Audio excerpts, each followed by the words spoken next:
आज राज्यसभा में प्रधानमंत्री नरेंद्र मोदी द्वारा एमएसपी पर खुलकर बात की गई, जिस पर उन्होंने यह भी बताया कि पूर्व प्रधानमंत्री डॉक्टर मनमोहन सिंह द्वारा ही जारी किए गए बयान के आधार पर ही हम यह कृषि कानून लेकर आए हैं। कम से कम विरोध करने वाले लोग हमारी बात न मानकर पूर्व प्रधानमंत्री आदरणीय मनमोहन सिंह जी की तो बात जरूर मानेंगे। इसी कड़ी में प्रधानमंत्री जी ने अपने अभिभाषण के दौरान यह भी कहा कि देश में एक अजीब तरह का माहौल चल रहा है। कुछ लोगों के लिए उन्होंने यह भी कहा कि लोग आंदोलन जीवी हो गए हैं, अगर आंदोलन नहीं करेंगे तो वह लोग जी ही नहीं पाएंगे। एमएसपी है, एमएसपी था, एमएसपी रहेगा। आप लोगों को गर्व होना चाहिए कि देखिए मनमोहन सिंह जी ने कहा था वो मोदी को करना पड़ रहा है। गर्व कीजिए। ये देश हर सिख के लिए गर्व करता है। ठीक है, आप आंदोलन के मुद्दों को लेकर के इस सरकार को घेर लेते हैं, लेकिन साथ साथ किसानों को भी कहते हैं कि भाई बदलाव बहुत जरूरी है, बहुत साल हो गए, अब नई चीजों को लेना पड़ेगा, तो देश आगे बढ़ता है। लेकिन अब मुझे लगता है कि राजनीति इतनी हावी हो जाती है कि अपने ही विचार छूट जाते हैं। लेकिन जो ये सब कर रहे हैं अच्छा है। आदरणीय डॉक्टर मनमोहन सिंह जी यहाँ मौजूद है। मैं उन्हीं का एक कोट आज पढ़ना चाहता हूँ। हो सकता है जो यू टर्न कर रहे हैं वो मेरी बात माने या न माने, मनमोहन सिंह जी की तो बात जरूर मानेंगे।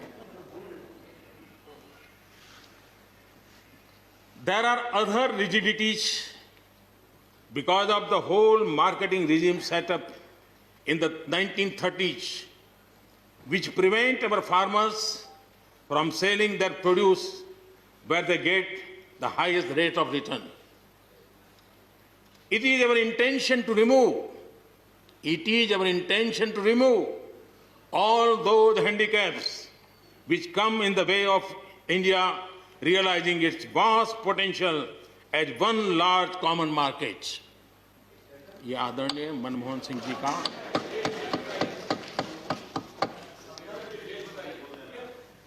आदरणीय मनमोहन सिंह जी ने किसान को उपज बेचने की आजादी दिलाने, भारत को एक कृषि बाजार दिलाने के संबंध में अपना इरादा व्यक्त किया था और वो काम हम कर रहे हैं। और मुझे आप लोगों को गर्व होना चाहिए कि देखिए मनमोहन सिंह जी ने कहा था वो मोदी को करना पड़ रहा है। गर्व कीजिए।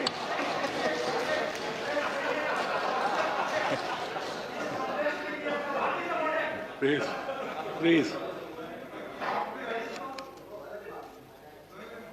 और मजा ये है कि जो लोग पॉलिटिकल बयानबाजी करते हैं उछल उछल करके, उनके राज्यों में भी जब उनको मौका मिला है, इसी में से आधा अधूरा कुछ न कुछ किया ही किया है हर किसी ने। यहां जो विरोध में दल है उनकी भी जहां सरकारें हैं वहां आधा अधूरा कुछ न कुछ तो किया ही है, क्योंकि उनको भी मालूम है ये रास्ते का रास्ता तो यही है। और मैंने देखा इस चर्चा में लॉ का जो स्पिरिट है उस पर किसी की चर्चा नहीं हुई है। शिकायत दिया गया तरीका ठीक नहीं था, जल्दी कर दिया, इसको नहीं पूछा, ये रहता है।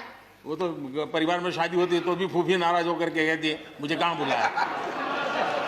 वो तो रहता है, इतना बड़ा परिवार है तो रहता ही है। हम लोग कुछ शब्दों से बड़े परिचित हैं, श्रमजीवी, बुद्धिजीवी, ये सारे शब्दों से परिचित हैं। लेकिन मैं देख रहा हूं कि पिछले कुछ समय से इस देश में एक नई जमात पैदा हुई है, एक नई बिरादरी सामने आई है, और वो है आंदोलनजीवी। ये जमात आप देखोगे, वकीलों का आंदोलन है वो ना वहां नजर आएंगे, स्टूडेंट का आंदोलन है वो वहां नजर आएंगे, मजदूर का आंदोलन है वो वहां नजर आएंगे, कभी पर्दे के पीछे कभी पर्दे के आगे। एक पूरी टोली है जी जो आंदोलनजीवी है। वो आंदोलन के बिना जी नहीं सकते हैं और आंदोलन से जीने के लिए रास्ते खोजते रहते हैं। हमें ऐसे लोगों को पहचानना होगा कि वो जो सब जगह पे पहुंच करके और बड़ा आइडियोलॉजिकल स्टैंड दे देते हैं, गुमराह कर देते हैं, नए नए तरीके ढूंढो बता देते हैं। देश आंदोलनजीवी लोगों से बचे, इसके लिए हम सबको, और ये उनकी ताकत है। उनका क्या है, खुद खड़ा नहीं कर सकते चीजें, किसी की चल रही तो जाके बैठ जाते हैं। वो अपना जो जितने दिन चले चल जाता है उनका। ऐसे लोगों को पहचानने की बहुत आवश्यकता है। ये सारे आंदोलनजीवी परजीवी होते हैं।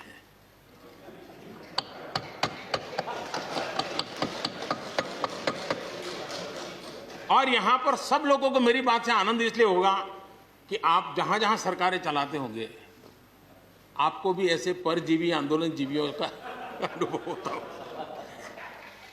और इसलिए उसी प्रकार से एक नया मैं चीज देख रहा हूं।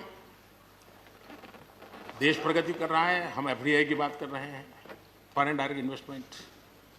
लेकिन मैं देख रहा हूं इन दिनों एक नया एफडीआई मैदान में आया है। ये नए एफडीआई से देश को बचाना है जी। एफडीआई चाहिए, फॉरेन डायरेक्ट इन्वेस्टमेंट। लेकिन ये जो नया एफडीआई आज नजर का आ रहा है, ये नए एफडीआई से जरूर बचना होगा। और ये नया एफडीआई है foreign destructive ideology, foreign destructive ideology. और इसलिए इस एफडीआई से देश को बचाने के लिए हमने और जागरूक रहने की जरूरत है। कोई कमी हो तो उसको ठीक करेंगे, और कहीं ढिलाई है तो उसको कसेंगे। ऐसा तो है नहीं कि सब दरवाजे बंद कर दिए बस। और इसलिए मैं कहता हूं, मैं विश्वास दिलाता हूं कि मंडियां अधिक आधुनिक बने, अधिक प्रतिस्पर्धी होगी। इस बार बजट में भी उसके लिए हमने प्रावधान किया है। इतना ही नहीं, एमएसपी है, एमएसपी था, एमएसपी रहेगा। इस सदन की पवित्रता समझे हम। जिन 80 करोड़ से अधिक लोगों को सस्ते में राशन दिया जाता है, वो भी कंटिन्यू रहेगा। इसलिए मेहरबानी करके भ्रम फैलाने के काम में हम न जुड़े, क्योंकि हमको देश ने एक विशिष्ट जिम्मेवारी दी है। लेकिन कुछ लोग हैं जो भारत अस्थिर रहे, अशांत रहे, इसे लगातार कोशिशें कर रहे हैं। हमें इन लोगों को जानना होगा। हम ये न भूलें कि पंजाब के साथ क्या हुआ। जब बंटवारा हुआ, सबसे ज्यादा भुगतना पड़ा पंजाब को।